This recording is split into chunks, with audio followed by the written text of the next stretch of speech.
Thanks, Oliver. Now, Southern Oregon is still waiting for the decision in Grants Pass versus Johnson. The Supreme Court could decide this case as early as today, but we are thinking that it's probably going to come out closer to next Thursday. Luke Doughton has the story. Grants Pass versus Johnson could set precedent across the country. The original case stems from a Grants Pass ordinance that banned camping in city parks.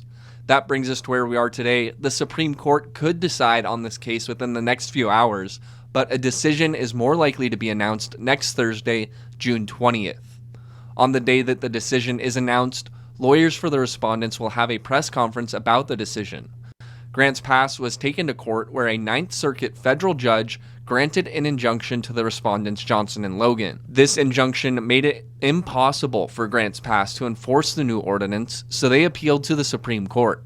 In their brief filed with the Supreme Court, lawyers for the respondents argued, quote, "It is difficult to imagine a more blameless offense than resting outside with a blanket to survive the cold when you have nowhere else to go."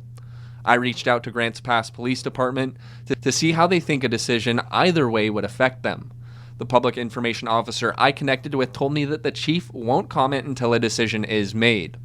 They also said, quote, "As you can imagine, the final decision could have any number of findings that could result in various responses within our community." And the city of Brookings could also be watching this case closely. They recently passed an ordinance called Title 12, which prohibits camping in city-owned parks 30 minutes after sunset and 30 minutes before sunrise. I reached out to the mayor and city council, but I'm waiting back for a response. In Grants Pass, Luke Doughton, Newswatch 12.